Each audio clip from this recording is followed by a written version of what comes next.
जी अस्सलामु अलैकुम। आज का जो हमारा लेक्चर है ना वो है chapter number 15 second year chemistry common chemical industry in Pakistan.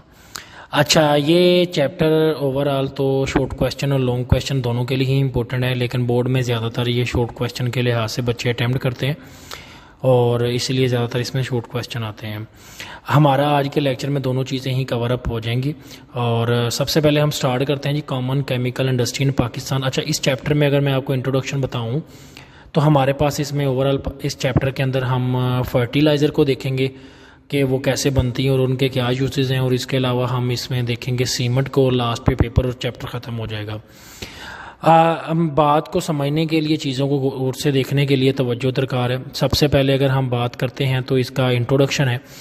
Introduction में अगर सबसे पहली लाइन में लिखा कि Pakistan had and most negligible industry base, ठीक है, at the time of the creation इन 1947। वो कहता है पाकिस्तान 1947 में तकरीबन काफ़ी इसमें ना होने के बराबर इंडस्ट्री थी। 55 ईयर तकरीबन इसमें जो है ना इसको सेम इसी तरह लग गया इसको इंडस्ट्री के सेटअप करने के लिए। फिर उसके बाद सेकंड पैराग्राफ में बताता है कि इसकी पॉपुलेशन बढ़ने के साथ साथ लिविंग स्टैंडर्ड वर्ल्ड के साथ फिर साइंटिस्ट हो, इस तरह की टेक्नोलॉजी पाकिस्तान में कमी थी। तो इन सारी चीज़ें को ना बेहतर करने के लिए जो मेन है, जैसे कि वूल है, सिल्क है, काटन है, क्लोथिंग है, इन सारी रिक्वायरमेंट्स के मुताबिक आर्टिफिशियल फाइबर है, इनको बनाने के लिए हमारे पाकिस्तान के अंदर डिफरेंट इंडस्ट्री सेटअप के लिए हमारे पास काम किया गया।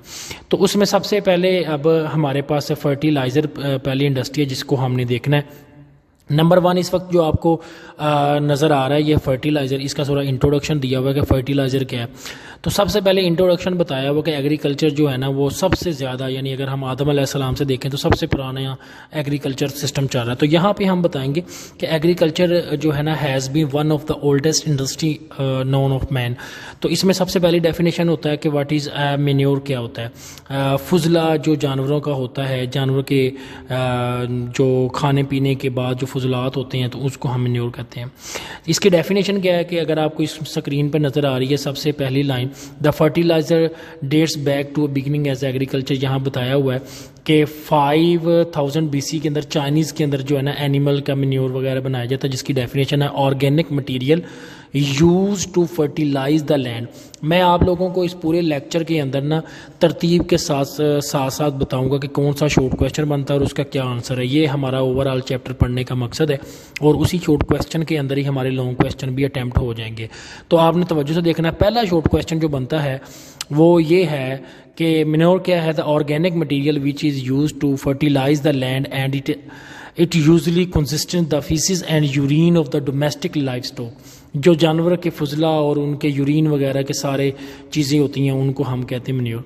नीचे लिखा हुआ कहता है कि हमारे पास इसके अलावा जो मेन बेसिक एलिमेंट है तो नाइट्रोजन, फास्फोरस और पोटाशियम होते हैं। NPK इसे कहते हैं, नाइट्रोजन, फास्फोरस एंड पोटाशियम। ये 3 बेसिक एलिमेंट है किसी भी पौधे की ग्रोथ के लिए।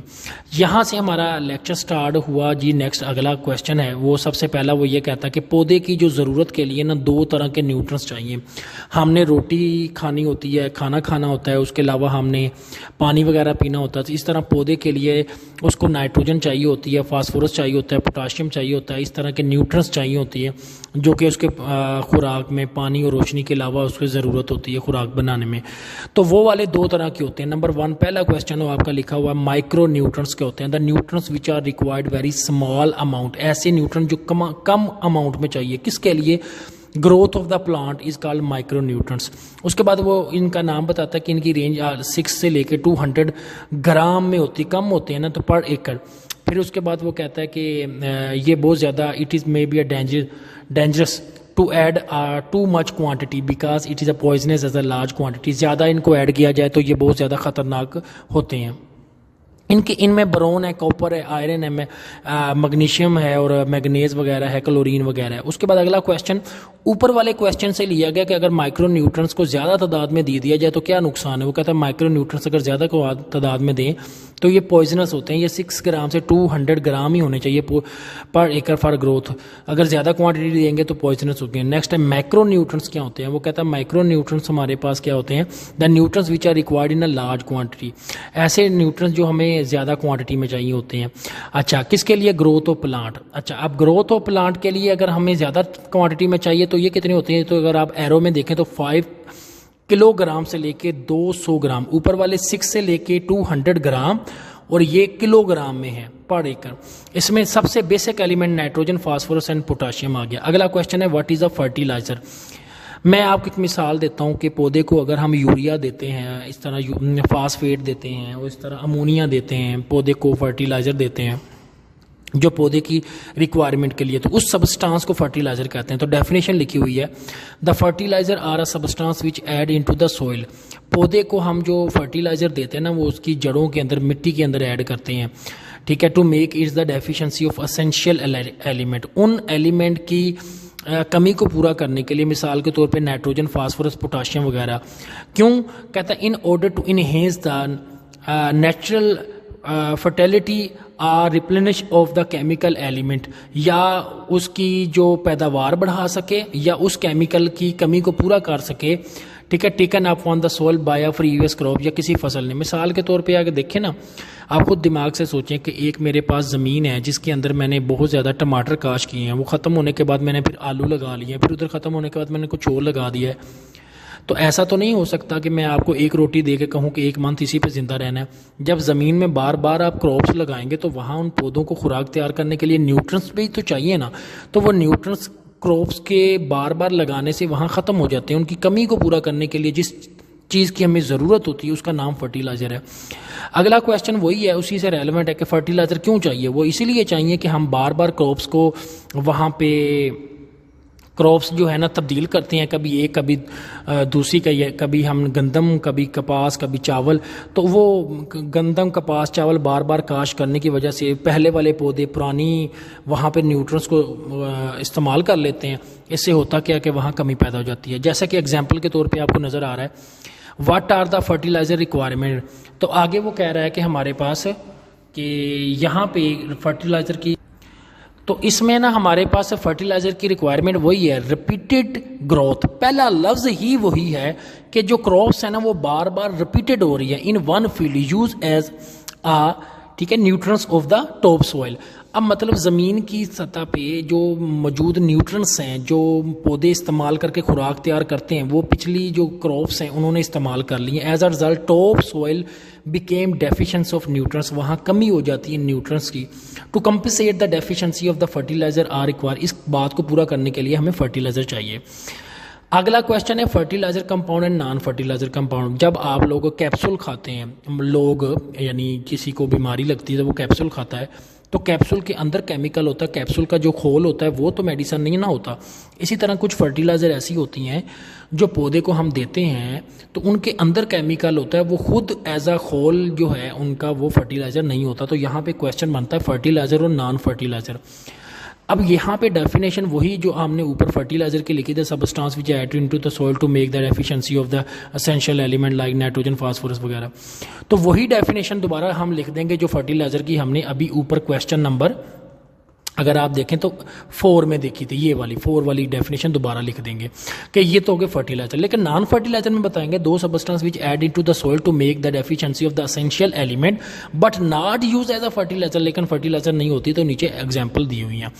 कुछ फर्टिलाइजर के नाम है, नाइट्रोजन फर्टिलाइजर है, अमोनिया है, फास्फेटिक फर्टिलाइजर है, कैल्शियम सुपर फास्फेट है, पोटाशियम फर्टिलाइजर है, इस तरह पोटाशियम नाइट्रेट है। तो ये कुछ फर्टिलाइजर के नाम हैं। इसके बाद आगे नेक्स्ट क्वेश्चन आता है, give any 4 importance quality of the fertiliser. आप ऐसा करें कि बताएं कुछ ऐसी मोस्ट इंपॉर्टेंट फर्टिलाइजर की क्वालिटीज बताएं। देखें, मैं आपसे अगर ये बात कहूँ कि आप लोग खाना खाते हैं, रोटी वगैरह खाते हैं, तो रोटी कैसी होनी चाहिए, गंदम की, जौ की वगैरह इस तरह। तो मैं आपको ये तो नहीं कहूँगा कि पत्थर की हो, तो आप खाएंगे कैसे, मुंह से अपने खाएंगे, ठीक है। अच्छा, अब क्वेश्चन सेम ऐसे ही है कि फर्टिलाइजर का पहला चीज़ होना ही है कि वो पानी में सोल्यूबल हो। The compound should be Fairlie soluble in water. Point number 2 ये जरूरी होना चाहिए, the compound should be in the soil so that the available for longer time of the growth of plant. अब मिसाल के तौर पे मैं आपको एक बात बताता हूँ, जैसे कि ना एक पौधा है, उसके हमने न्यूट्रिएंट्स दिए हैं, ठीक है। अब वो जो न्यूट्रिएंट्स हमने पौधे को दिए हैं ना खुराक तैयार करने के लिए, अगर वो मिट्टी में पड़े, जितने उसको चाहिए वो ले ले, बाकी वही रख दे, यानी जैसे आप लोगों को घर में कोई चीज़ चाहिए होती है, आप जितनी चाहिए आप ले लेते हैं, बाकी वहीं पड़ी रहती है। तो मिट्टी में भी फर्टिलाइज़र का काम यही होना चाहिए, जितनी पौधे को इस्तेमाल हो वो ले ले, बाकी उस पौधे के लिए नुकसानदेह ना हो। उसके बाद वो कहता है it should be stable in storage and it should not be alter the pH, ये ना हो कि हम उसकी पीएच भी चेंज कर दे। अगला क्वेश्चन है कि व्हाट आर द 9 क्वेश्चन है what are the requirement of the fertiliser. तो जो ऊपर पड़ी है तकरीबन रिक्वायरमेंट तो वही है, बस एक आधी और ज़्यादा हो सकती है क्वेश्चन नंबर 9 को जब हम देखते हैं।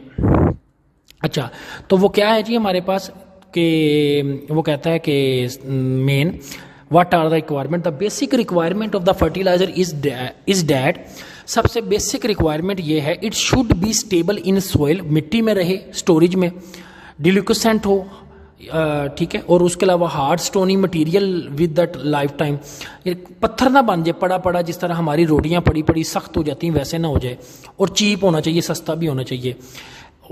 Y every compound is not fertiliser, हर कंपाउंड, वो जो हमने क्वेश्चन नहीं पढ़ा था कि नॉन फर्टिलाइजर क्या होते हैं, तो वो कहता है every compound of the desire element can not be fertiliser, हर चीज़ फर्टिलाइजर नहीं हो सकती। क्यों? The compound of an element are not water soluble, हर वो चीज़ जो पानी सोल्यूबल नहीं है वो कम से कम वो फर्टिलाइजर नहीं है।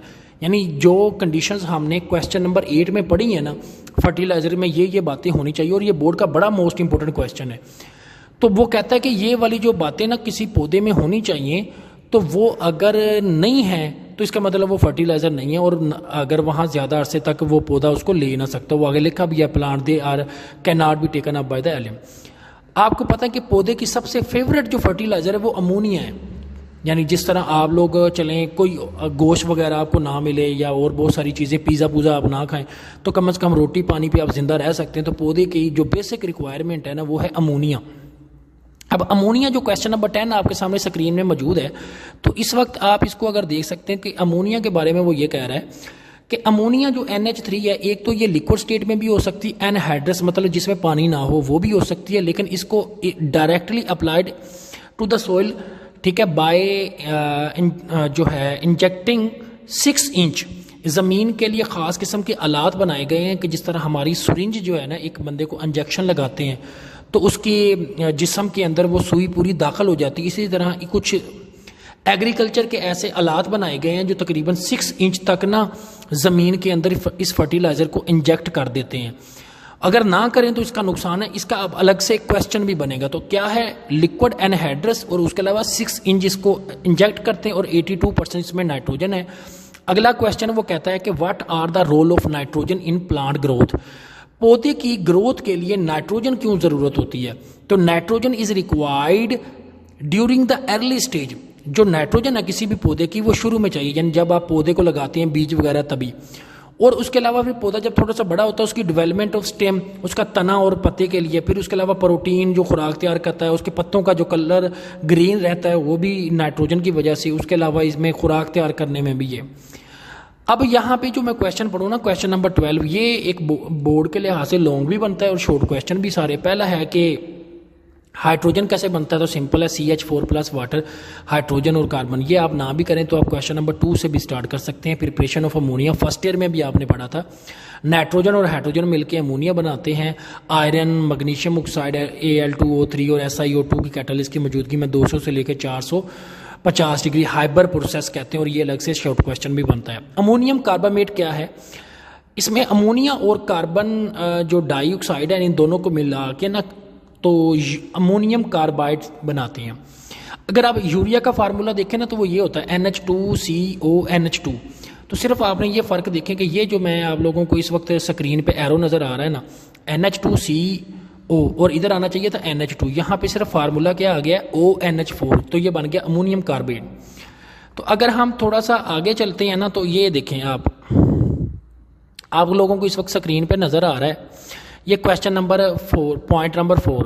तो इसमें जस्ट ये हुआ है कि ये जहाँ पे मेरा एरो आ रहा है ना, यहाँ पे 4 हाइड्रोजन से 2 हाइड्रोजन इस ऑक्सीजन से लेके पानी बन जाता है, तो इधर आ जाता है NH2, तो यूरिया का फार्मूला बन जाता है NH2CONH2।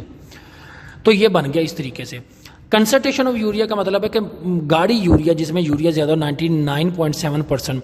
आगे प्रिलिंग क्या है, प्रिलिंग कहते हैं कि मिसाल के तौर पर मैं आपको बताता हूँ, जैसे पानी है ना, उस पानी को आप किसी ऐसी भट्टी से ऊपर गिराएं कि नीचे जब वो गिरे तो छोटी छोटी बर्फ में तब्दील हो जाए। सेम इसी तरह जब लिक्विड अमोनिया को आप खास टावर से ऊपर से डालते हैं और ठंडा करके नीचे जब वो गिरते हैं तो छोटे छोटे पिल्लू बन जाते हैं, छोटे छोटे बंटे की तरह वाइट कलर के, तो उसे कहते हैं प्रिलिंग। तो ये बोर्ड का मोस्ट इंपॉर्टेंट क्वेश्चन है। The molten urea is spread at prilling tower by means of prilling bucket where is cooled by airing rising. देखें, मोल्टन यूरिया ऊपर से गिराई, स्प्रे की प्रिलिंग टावर में, और प्रिलिंग बकेट यानी ऊपर से गिरी हुआ, कूल्ड बाय एयर, ठंडा किया एयर से, राइजिंग अपवर्ड नीचे से। मोल्टन ड्रॉपलेट जो होते हैं ना वो सॉलिडिफाई हो जाते हैं, सॉलिड के टुकड़े बन जाते हैं in the form of Pril, तो इसे कहते हैं प्रिलिंग। अगला क्वेश्चन वही था कि अमोनिया को 6 इंच तक इंजेक्ट क्यों किया जाता है। Question number 13, how sieve out the ammonia from the surface of the soil is prevented. कि अमोनिया को अगर आप चाहते हैं कि वो ज़मीन के ऊपर से कहीं हवा में ना शामिल हो जाए तो क्या करना चाहिए। वो कहता है prevention of the ship out ammonia, या ज़मीन में कहीं शामिल ना हो जाए, यानी पानी के साथ बह कर ज़मीन में कहीं चली ना जाए, तो उससे बचाने के लिए वो कहता है from the surface of soil to achieve the inject the anhydrous ammonia under the surface of soil 6 inch. Question number 14 कहता है ammonium nitrate is not use a paddy rice. अब जो चावल की फसल है ना उस पर खास किस्म का जाला सा लग जाता है, फफूंदी सी लग जाती है, और वो चावल को तोड़ फोड़ के पाउडर बना देता है, और उसके लिए कम से कम हम अमोनियम नाइट्रेट नहीं यूज करते। अमोनियम नाइट्रेट उस काम को मजीद बढ़ावा देता है। या एक बंदा होता है ना जो लड़ाई के अंदर कहता है और लड़ो, सेम वैसे ही ammonium nitrate is not use as a paddy rice because the microbial bacteria is a flooded field decompose nitrogen gas. अगला क्वेश्चन मैंने आपको बताया है पौधे की खुराक के लिए 3 बेसिक एलिमेंट है, nitrogen, phosphorus and potassium. Nitrogen तो आपने पढ़ लिया कि अमोनिया की फॉर्म में, लेकिन फास्फोरस और पोटाशियम रह गया। क्वेश्चन नंबर 15 और 16। 15 में फास्फोरस पी एलिमेंट जिसको कहते हैं स्टिमुलेट करता है यानी ग्रोथ को, और पॉइंट नंबर 2 है एक्सलेट करता है सीड और फ्रूट को। ये बोर्ड में 3 दफ़ा आ चुका है कि सीड और फ्रूट को फास्फोरस करता है। और लास्ट है रेजिस्टेंस करता है अगेंस्ट डिजीज, यानी पौधे को मजबूत बनाता है। क्वेश्चन नंबर 16 में भी यही है कि अगर हम बात करें फास्फोरस की के बाद पोटाशियम की, तो पोटाशियम के अंदर ना बेसिकली स्टार्च और शुगर और फाइब्रस मटेरियल वगैरह होते हैं, तो ये भी रेजिस्टेंस पैदा करता है पौधे में, बीमारियों के खिलाफ हेल्प करता है रूट को डेवलपमेंट करने के लिए, और ये फ्रूट और सीड वगैरह और सीरियल वगैरह को काम करता है। अच्छा, मैंने आपसे कहा था कि क्लासिफिकेशन क्या है फर्टिलाइजर की, 3 तरह की मैंने कहा था, nitrogen, phosphorus, potassium, NPK, nitrogen, phosphorus and potassium. ठीक है, तो सबसे पहले आ गया नाइट्रोजन, वो हमने पढ़ लिया। अगर आप इसमें देखें 15.4.1, तो fertiliser supply the nitrogen to the plant. Nitrogen जो होता है वो अर्ली स्टेज में, वो वही क्वेश्चन जो मैंने ऊपर ऑलरेडी पढ़ दिया। कहाँ पढ़ा है अगर आप गौर से देखें तो ये मैंने जो क्वेश्चन नंबर 10 पढ़ा है ना, ये अमोनिया वाला यही वाला, और इसमें ही हमारा ये कवर अप हो जाता है। अच्छा, अब हम देखते हैं क्वेश्चन नंबर को। क्वेश्चन नंबर जो हमारे पास है ना, नाइट्रोजन के अंदर कौन कौन सी फर्टिलाइजर हैं, तो ये अगर आप इसकी आखिरी 2 लाइनों को गौर से देखें, जहाँ पे मेरा एरो है यहाँ पे लैपटॉप के, ammonium sulphate, calcium ammonium nitrate, उसके अलावा बेसिक कैल्शियम नाइट्रेट वगैरह, अमोनियम नाइट्रेट, ठीक है, और अमोनियम फास्फेट वगैरह। अगला क्वेश्चन है अमोनिया क्या है, ये वही अभी क्वेश्चन मैंने आपको बताया, अमोनिया पौधे के सोइल के अंदर करते हैं। उसके अलावा फिर ये एनहाइड्रस फॉर्म वगैरह क्वेश्चन।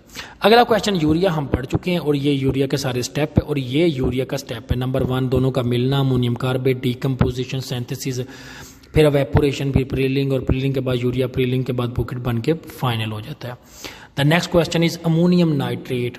सिंपल है, आप लोगों ने ना एक एसिड सुना होगा, नाइट्रिक एसिड HNO3, उसको आप अमोनिया प्लस करें ना तो आगे उसका फार्मूला लिख दें अमोनियम नाइट्रेट। अमोनियम फार्मूला होता है NH4 और नाइट्रेट होता है NO3, और ये इन दोनों से बनता है, और ये न्यूट्रलाइज कर देता है इसमें पानी, क्योंकि आपको पता है कि बेसिकली वाटर एवेपोरेट होता है, तो उसको बेसिकली आफ्टर इसके जो है ना वो बनने के बाद जो काम होता है, तो वो ये यहाँ पे भी वही लिखा हुआ है कि इसको स्प्रे आउट किया जाता है टाल टावर से, और फिर उसके बाद इसको जब हम गिराते हैं तो ये भी प्रिलिंग की फॉर्म में दोबारा कन्वर्ट हो जाता है।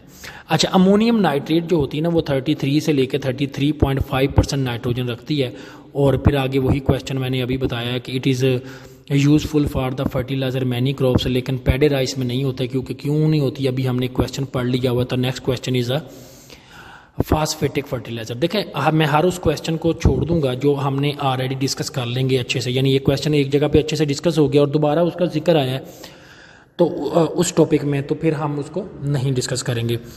अगला टॉपिक है जी फास्फेटिक फर्टिलाइजर।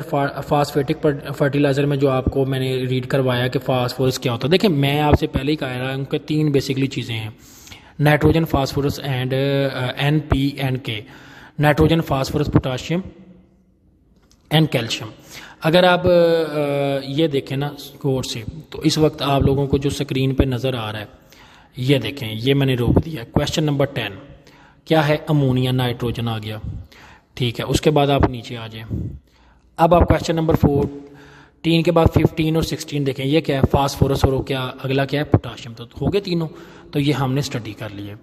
अच्छा, अब इसके बाद ना हमारे पास ये क्वेश्चन है जो डाई अमोनियम फास्फेट, ये वो कहता है कि ये प्योरिटी ऑफ कंटिन्यूसली प्रोसेस है, जो कि बेसिकली अमोनिया गैस से बनता है। इसको NH3 के 2 मालिक्यूल को जब H3PO4 से मिलाया जाता है फास्फोरिक एसिड से, तो आगे आपने फार्मूला लिख देना है डाई अमोनियम फास्फेट। अमोनियम क्या होता है, NH4, उसको ट्वाइस लिख दें, आगे है फास्फेट तो HPO4। तो ये एक एक्सोथर्मिक रिएक्शन है और इसमें लिक्विड फॉर्म में होती है, और ये इसको फिर बाद में ड्राई किया जाता है, सेंट्रीफ्यूज किया जाता है। इसमें तकरीबन 16% नाइट्रोजन है और 75% पौधे के न्यूट्रिएंट्स इसमें मौजूद होते हैं। और नेक्स्ट है पोटाशियम फर्टिलाइजर, हम ऑलरेडी स्टडी कर चुके हैं। द क्वेश्चन, पोटाशियम नाइट्रेट कौन सी होती है, उसमें लफ्ज नाइट्रेट है ना, तो KCl को सोडियम नाइट्रेट के साथ रिएक्शन करके बनाया जाता है और ये हीटिंग करने से बनती है। और इसकी अगर आखिरी 2 लाइनें पढ़ें तो it is a good little water is added to prevent the further decomposition of the sodium chloride as a cooled at the result good yield of the yellow solid potassium. अच्छा, हमारे पास पोटाशियम नाइट्रेट जो होती है, ये एक fertiliser है जो कि तैयार की जाती है हमारे पास सोडियम नाइट्रेट और इसके अलावा पोटाशियम क्लोराइड की मौजूदगी में, जो आपको रिएक्शन नज़र आ रहा है।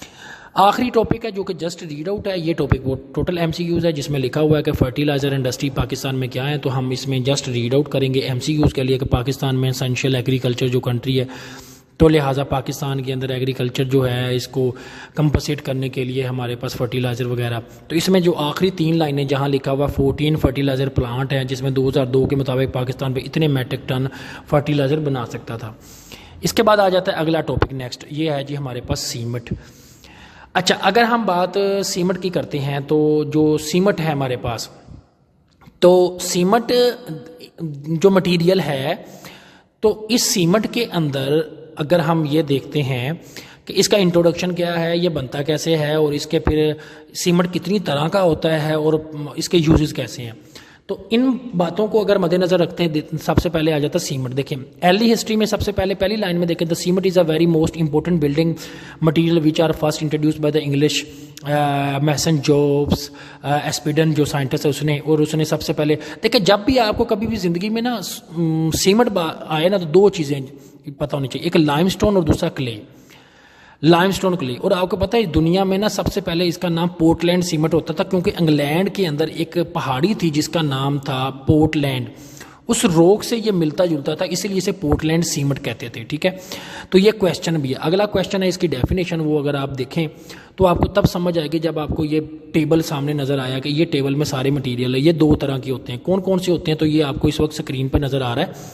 कैल्केरियस मटेरियल होते हैं और आर्जुलेसियस मटेरियल होते हैं। नंबर 1 पहला material, the material which are mainly compose by calcium carbonate. आपको पता है सीमेंट की फैक्ट्री लगती वहां पे जहां कैल्शियम कार्बोनेट हो, जैसे कि कलर का हार पाकिस्तान में, तो लाइमस्टोन मार्बल वगैरह, तो इसका काम क्या होता है, ये शेप देता है। सेकंड क्या है जी हमारे पास आर्जुलेसियस मटेरियल में क्या होता है जी, एल्यूमिनेट होता है, सिलिकेट होता है, ये हमारे पास आ जाते हैं। तो ये 2 मटेरियल हैं जो मिलके बनाते हैं, तो ये पूरा बॉक्स है सारी चीज़ों का।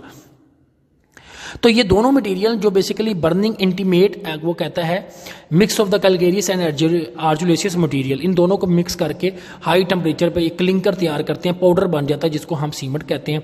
तो सीमेंट में सबसे पहले ये टेबल एक क्वेश्चन है। अगला क्वेश्चन ये वाला है कि इसके दो तरह के मटेरियल हैं, कैलकेरियस मटेरियल क्या है, आर्जुलेशियस मटेरियल क्या है और क्या काम करते हैं। और अगला क्वेश्चन आ गया कि बताएं कि सीमेंट को पोर्टलैंड सीमेंट क्यों कहा गया। तो आपको सारी बात का आंसर इसमें मिल जाएगा कि सीमेंट जो है ना एक बिल्डिंग मटेरियल है, जिसको इंग्लिश साइंटिस्ट ने बताया था। उसने कहा था he was found strongly heated bye limestone and clay, और उसने पानी से मिला के इसको सैंड किया। तो उसने कहा it's a harden to a stone like mess.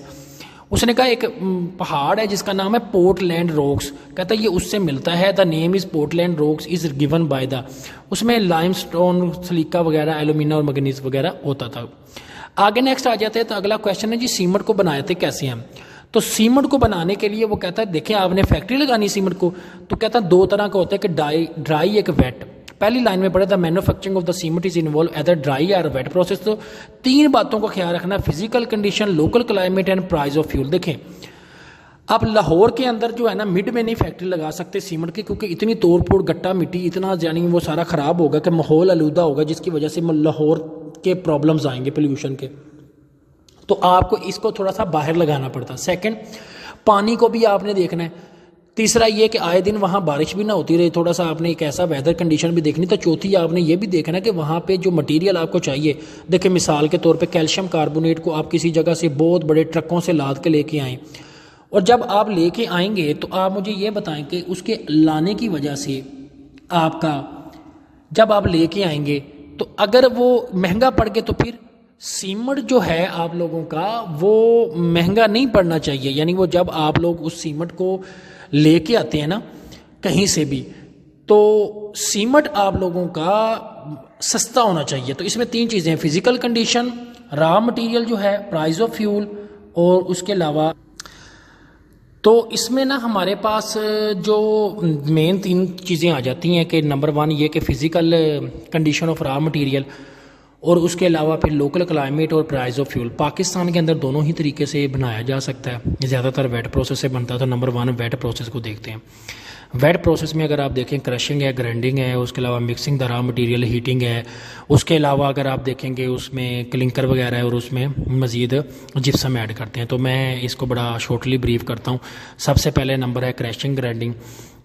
Crushing जो होता है ना, सॉफ्ट रॉ मटेरियल जो होते हैं, यानी कैल्शियम कार्बोनेट वगैरह को आपने तोड़ना है, बड़ी बड़े ट्यूब्स वगैरह पत्थरों को, यानी मिल में जैसे आटा हम पीसते हैं या घर में ग्राइंडर करते हैं। अगला है जी रॉ मटेरियल को मिक्स करना है, तो आपको पता है उनको अच्छे से मिक्स करते हैं। इसको सलरी भी कहते हैं, इसका क्वेश्चन आता है slurry. The powder of the limestone are mix with the clay paste, यानी दो चीज़ें ना मेन, लाइमस्टोन और क्ले, इन दोनों को मिक्स करते हैं 75-25 प्रोपोर्शन से। जब दोनों मिक्स हो जाते हैं तो ये जो कंपाउंड बनता है ना, जिसमें पानी भी ऐड हो जाता है, इसे कहते हैं सलरी। नेक्स्ट है हमारे पास है हीटिंग।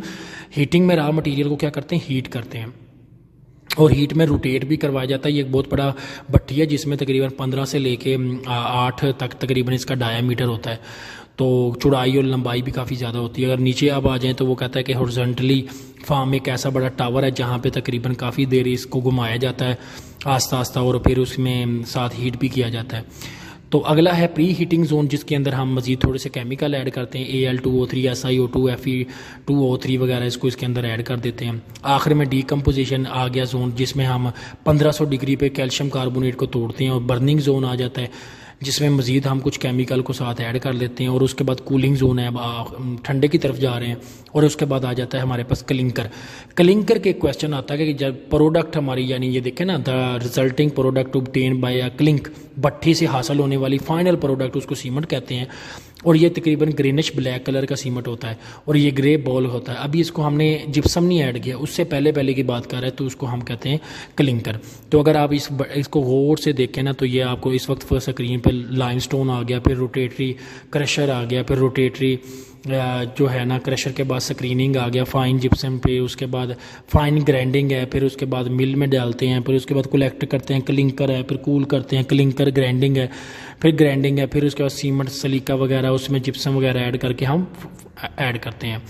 अगर आपको सारा क्वेश्चन समझना हो तो ये देखें, एक क्लिंकर का दोबारा बोर्ड में क्वेश्चन आया हुआ कि क्लिंकर क्या है। उसे क्या वो सीमेंट का प्रोडक्ट जो ग्रीनिश ब्लैक कलर का होता है, ठीक है, साइज में मतलब अपीयर होता है, उसको हम क्लिंकर कहते हैं। उसके बाद ये आपको मैंने पहले ही बताया था, ये टेबल बड़ा इंपॉर्टेंट है बोर्ड के लिहाज से। क्वेश्चन अगर पढ़ना चाहते तो पढ़ लें, what is the composition of the good Portland cement. उसके बाद अगला क्वेश्चन आ जाता है क्वेश्चन नंबर 29 इज़ वेरी इंपॉर्टेंट, मैंने लिखा भी है।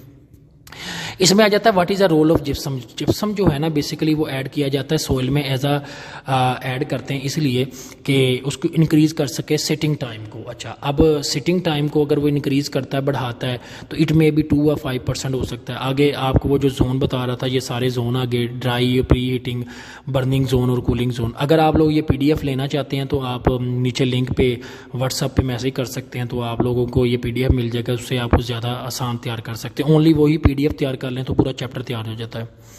मैं ऑलरेडी आपसे कैलकेरियस मटेरियल और आर्जिलेसियस मटेरियल को जो है ना वो मैं डिस्कस कर चुका हूँ। अगला क्वेश्चन सैलरी है, वो भी मैंने बता दिया कि सैलरी जो कहते हैं कि जो पूरा कंपाउंड होता है ना, मुकम्मल मटेरियल जो होता है सारा, उसको मिक्स करते हैं।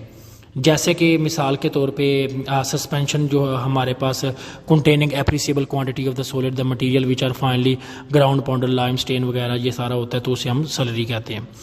अच्छा, अगला क्वेश्चन है जी ग्राइंडिंग और ऑफ क्लिंकर एंड जिप्सम। कहता है सीमेंट ऑफ द क्लिंकर में बी एयर कूल्ड, और 2% जो है ना हम इसमें ग्राउंड और पाउडर वगैरह को मिक्स करते हैं, और ये बेसिकली इसमें ग्राइंड करते हैं जिप्सम को ऐड करके। ऐसा ही है ना जैसे आटे में नमक हम मिलाते हैं तो ताकि वो नमकीन हो जाए, तो इस तरह जिप्सम ऐड करते हैं ताकि उसकी सतह बढ़ जाए। सेटिंग ऑफ सीमेंट क्या, बड़ा इंपॉर्टेंट क्वेश्चन है। देखें, ये जो इस वक्त क्वेश्चन आपके सामने बोर्ड पे नज़र आ रहा है ना, 2 पॉइंट नंबर 1 24 आवर और नीचे है 1 to 7 डे। देखें, हमारे पाकिस्तान में डैम भी बनते हैं। पाकिस्तान में जो डैम बनते हैं ना, डैम, तो वो अगर डैम की बात करें ना, तो पाकिस्तान के अंदर जो डैम बनते हैं तो वो उनकी कोशिश होती है कि वो 24 आवर के अंदर सीमेंट खुश्क हो जाए। जो लेकिन जो हम घरों में आमतौर पे इस्तेमाल करते हैं कंस्ट्रक्शन में, उसको 7 दिन लग जाते हैं हार्ड होते हुए। तो बेसिकली सारा मसला ना केमिकल का है कि केमिकल कौन से डालते हैं। अगर पहला देखें तो ये देखें, आप उसको नाम पढ़ेंगे, फार्मूला आगे लिखा हुआ है कि हाइड्रेटेड ट्राई कैल्शियम एल्यूमिनेट, फिर उसके नीचे पढ़ लें, उसके बाद जिप्सम लिखा हुआ, फिर नीचे लिखा हुआ है कैल्शियम सल्फो एल्यूमिनेट। तो ये तो 24 घंटों वालों में ये ऐड करते हैं, और ट्राई कैल्शियम एल्यूमिनेट भी है। नीचे वाला अगर आप 7 दिनों वाला पढ़ें तो उसमें क्या लिखा है, ट्राई कैल्शियम सिलिकेट है, ट्राई कैल्शियम एल्यूमिनेट है।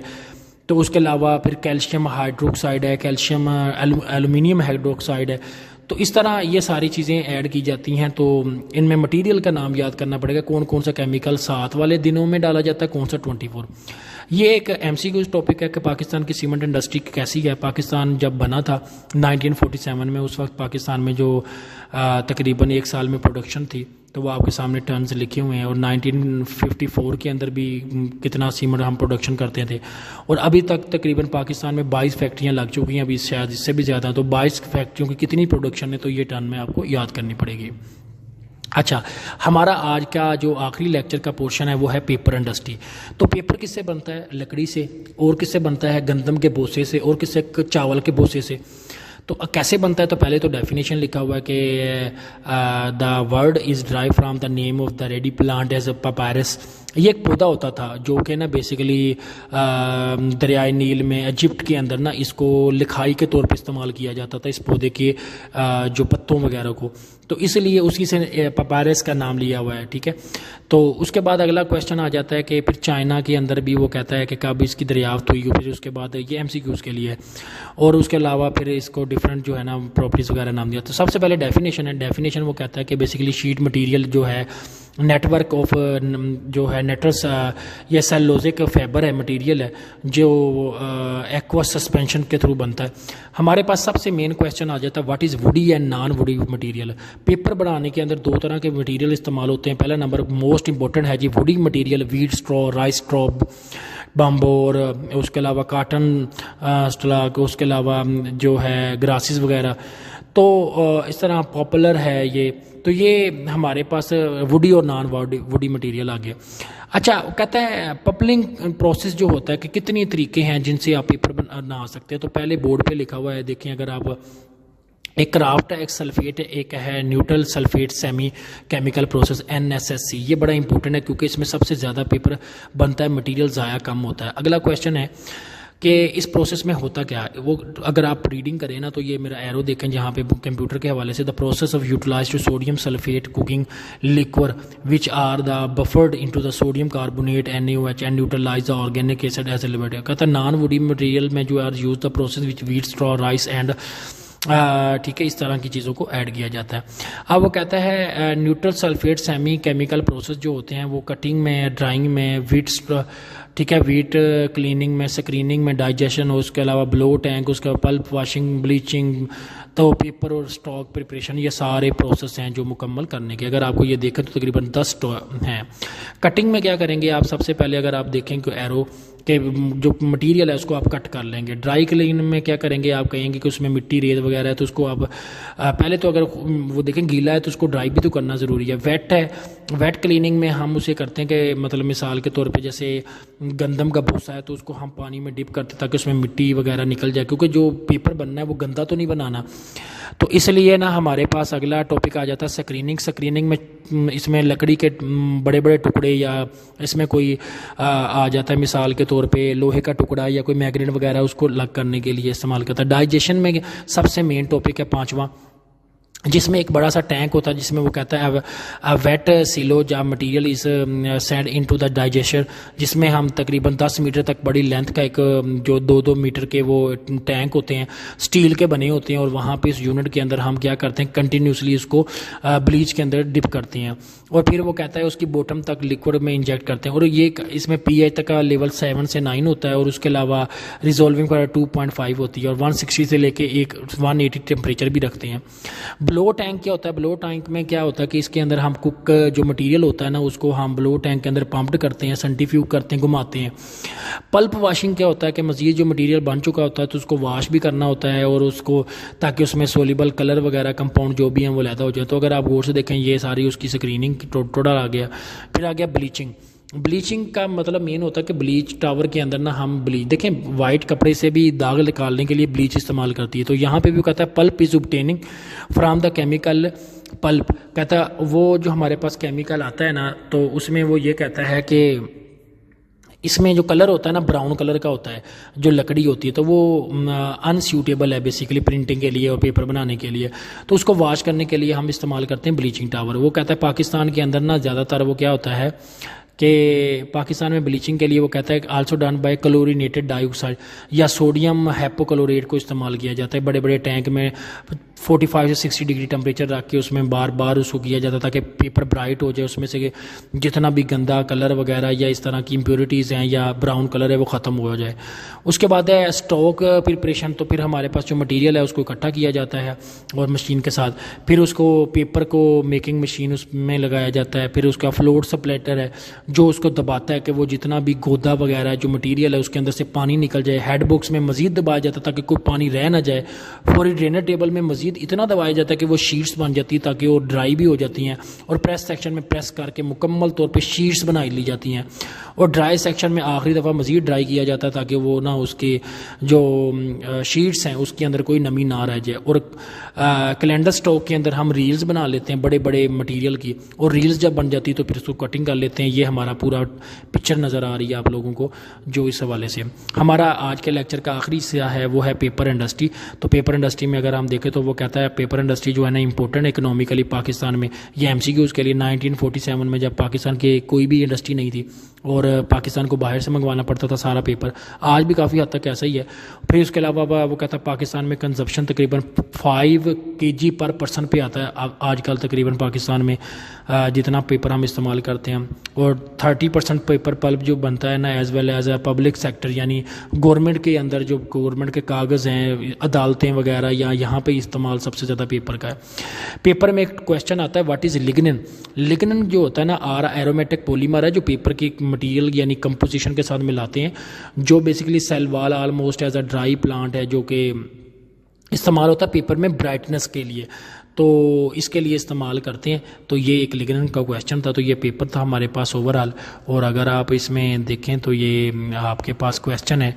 तो इसमें नंबर 1 है जो हमारे पास पेपर का तरीके कैसे हैं ओवरऑल मैंने डिस्कस किए हैं। आप इसको थ्रू आउट रीड आउट कीजिएगा।